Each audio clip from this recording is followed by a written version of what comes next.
Kings and queens, welcome back to the channel. I hope you are all having a fantastic day. So, woke up not too long ago and we got some pretty interesting information. According to leakers, they know what the anniversary chapter is going to be, and this was leaked via the pre-PTB. Now, they themselves said that they couldn't fully confirm if this was 100% real, but they did show us some images of what the perks are, the power, and what the killer and survivor are going to look like. Before we jump on into this, you gotta take it with like a massive amount of salt. This can be incorrect. This could just be something that the devs put in to troll us. This could be a troll from the leakers themselves. We don't know if this is real whatsoever. If it is real, I am pretty disappointed because I still had a lot of speculation videos and things that I want to talk about to still enjoy the hype of everything. But we'll see. We'll see what ends up happening. We're still going to put out those speculation videos just in case this is incorrect. Because again, the leakers themselves said that they can't confirm that this is 100% real. So we got to wait and see. It could just be a very elaborate troll. Anyways, I will still present the information to you guys because that is what we do on the channel.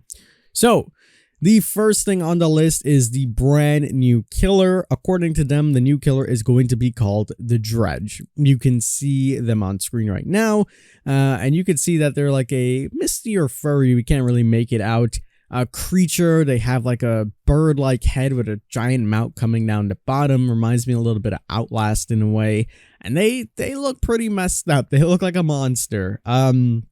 We don't really see the legs, but you can see the arms on the two sides, so I'm assuming this is more mist than fur, and it's rather interesting. The new survivor is going to be Hattie Kouar, and we can see her on screen right now. I want to actually take a look at the background as well as you're observing what the new survivor looks like.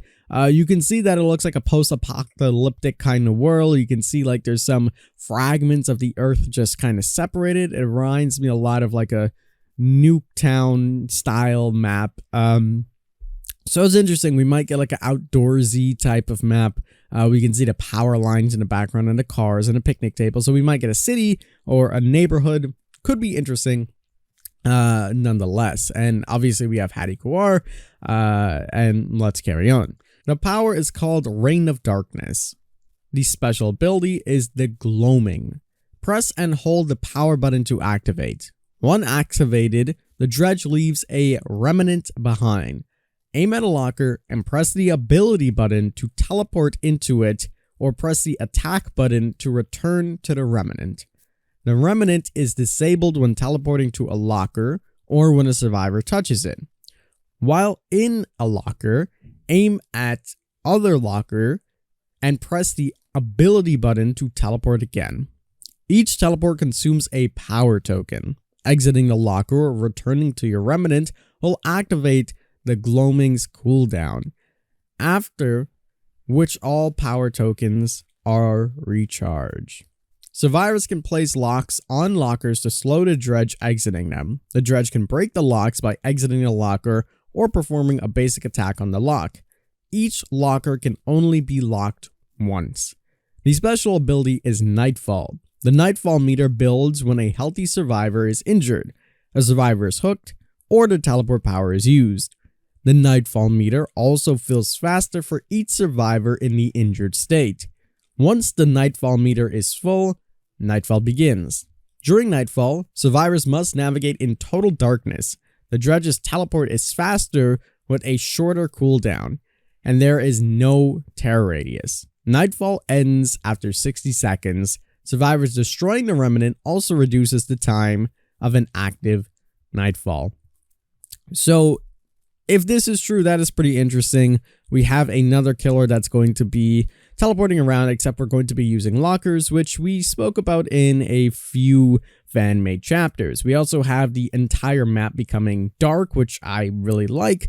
This is what we speculated ages and ages ago, that the endgame collapse was going to be, and the whole map was going to be consumed by darkness up until the point where the exit gates will be the only thing remaining, and if you're not out in time, the darkness will consume you too. So that's quite interesting. We'll have to see again if this is real or not, but nonetheless, an interesting power. It has insane map pressure to just jump around the map at any point that you want to go. And then obviously to make the entire map dark. We then have the perks. So yeah, let's go ahead and read some of these perks. Reading some of the perks is where I kind of was thrown off a little bit, and then I started thinking that, hey, this might just be possibly a troll, but I think there's some clarification in the comments to make it make a little bit more sense. We'll start with the killer perks. We have Spectic Touch. It says, whenever a survivor performs the healing action within your terror radius, that survivor suffers from the blindness and exhaustion. These effects linger for 6 seconds after a healing action is interrupted by any means. So basically, if anyone's healing really close to you, you'll be able to basically get them with the exhaustion and blindness, so they can't dead hard essentially, or they can't just run away. So if anyone's trying to 99 dead hard or anything along the lines of that, they won't be able to do that. The next perk is Dissolution. Everything turns to dust. 3 seconds after injuring a survivor by any means, Dissolution activates for 12 seconds. The next time a survivor fast vaults over a pallet inside of your terror radius, the entity will break the pallet at the end of the vault, and this perk deactivates. The next perk is Darkness Revealed. When you open a locker, the auras of all survivors within 16 meters of any lockers are revealed to you for 3 seconds. This perk has a 30-second cooldown. Let's head over to the survivor perks. This is the first perk that I was like, huh? It says, after a successful killer blind action, the killer is affected by the blindness status effect for 30 seconds. This perk grants the ability to rummage through an open chest once per trial and will guarantee a basic flashlight. So, I mean, this is a full-on flashlight perk, so you can always get yourself some flashlights. We spoke about this, and we always said that it might be pretty strong in the right hands. I can see so much people really absolutely loving this. Shout out to my friend Mark. The blindness for 30 seconds, I was like, whoa, that is absolutely insane.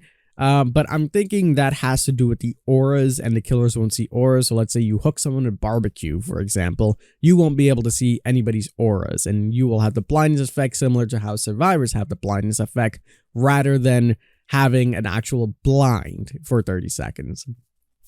So that was the clarification that I got. The next perk is Inner Focus. You can see other survivor scratch marks within a 32-meter range of you. Whenever another survivor loses a health state within a 32-meter range, the killer's aura is revealed to you for 5 seconds. So it gives you some more information essentially on where your survivor friends are at, where the killer is at. Reminds me a lot of Empathy, combined with a little bit of, I forgot the name of the other perk where you could see the killer, but yeah. The next perk is called Overzealous. And it says, after cleansing any totem, this perk activates. Your generator repair speed is increased by 4%. This perk deactivates when you lose a healthy state by any means. This is quite nice because it makes it so that you don't have to worry about boon totems, because people might actually want to cleanse them to get that 4% increase. Obviously, if 4 survivors are running this, there's only 5 totems on the map, so if you hit them, it'll be out the way pretty quickly, but potentially you could get 16% increase on a generator, and if you don't hit them for a while and some other person, distracts you or whatever the case is, and you're not able to hit them, there's still 12% more on the generators, which I think is a risk reward, and I think it's all right. It's interesting that two of the perks that we do see are purple, and they're not in the teachable category. And you don't really see it in the background of the perks. So that was like one of the things that I took a look at when I was trying to figure out if this was real or fake. And some of the screenshots are very, very blurry, more so on the top, but I mean the background for it, you can see the lore a little bit and things like that. So it's pretty spot on with everything. There's not really any holes that I can pick, but I know that it's possible from making April Fool's videos, obviously, to really get some good fakes out there. I don't think the leakers would put out fakes intentionally for everybody to see, but again, they can't confirm this 100%, so maybe they got the information from somebody, or maybe the stuff that's in the pre-PTB is all just a a big scam essentially, and they're trying to trick us, and there's a big chapter. But if this is a chapter, new killer is going to be the Dredge, new survivors Hadi Kuar. We're going to see that teleporting power. We're going to see those perks. Again, pretty disappointed that we got this so early. I was hoping that I could at least, and the rest of the community could have the time to speculate on what the anniversary is going to be. And even if it came out like a day before or something like that, then, you know, we could have just ignored it and still had the hype similar to what happened with Silent Hill. But hey, it is what it is. We have to see if this is real or if it's fake. Let me know what you think about it. If this is real, how do you feel about this chapter being the anniversary chapter? If it's fake, what are your what are your thoughts, etc.? I would love to hear them in the comments down below. But that's gonna wrap it up for me. I hope you guys did enjoy. I'm gonna go and relax for a little bit now. Thank you guys so much for watching. As always, I'm the king. I tip my crown to you guys, and we'll see you in the fog.